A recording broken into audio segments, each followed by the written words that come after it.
Welcome to this edition of the Leaf Summit Rundown. I'm Laura Ingeman. Winter is quickly approaching. For those of us who have sprinkler systems, it's time to winterize. If you're handy and want to do it yourself, here's the basics.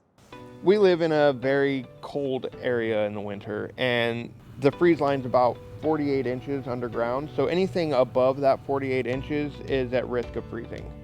If you have PVC lines, those can crack, they can splinter. Water, when it freezes, it expands and it will break the pipes and it will cause damage to your system. It will cause leaks. You could lose water. It's just a natural practice in a cold climate to protect the investment you've made. So right here we have the backflow assembly. It is the backflow prevention device that prevents the irrigation water from entering in and contaminating the city water or the clean source. This is required on all irrigation systems. It just helps protect the water source from anything that might happen, fertilizers or chemical infiltration into your system.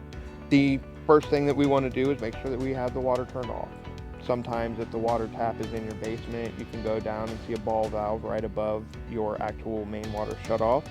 That would help control the water. Once we have ensured that the water is turned off, you want to incorporate air into the system. You can do that outside. Typically there will be a blowout port next to your main water turn on for it, or after the backflow preventer. You want to push about the same pressure you're pushing through with water. Too high pressure, you'll blow fittings. Too low pressure, you won't clean it out entirely. So after we've got the air compressor hooked up to our system and we are incorporating air into the lines, we want to go to our sprinkler controller. Typically it'll be in the garage or on the side of the house. To find out how many zones you have is to look in here at the wires. We only have 6 zones that need to be blown out. And so if you don't know much about your system, you can always look at how many wires are going in here and just go by the numbers of zones.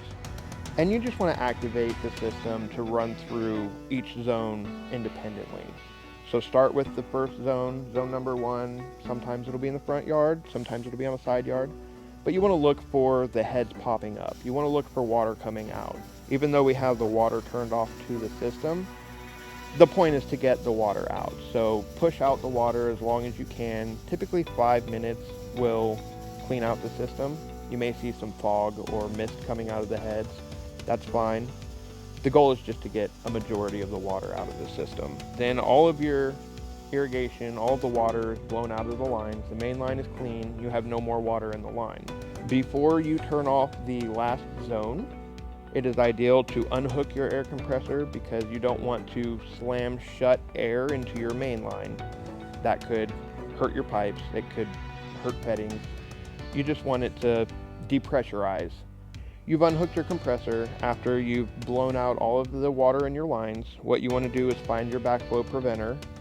It will be either in your basement in line with the pipe, or it will be in your front yard next to your water meter. Turn the ball valves on the backflow preventer to 45 degrees, as well as the test ports on the top of the backflow preventer to 45 degrees. That allows air to infiltrate the system, and it helps with expanding and contraction with atmospheric changes. Once you do that, you're pretty much ready to go. You are ready for winter and you shouldn't have anything else to worry about. If you're not the DIY type, there's a lot of companies who can winterize your sprinkler system for you. Head over to the Water Utilities page on the city's website at cityofls.net.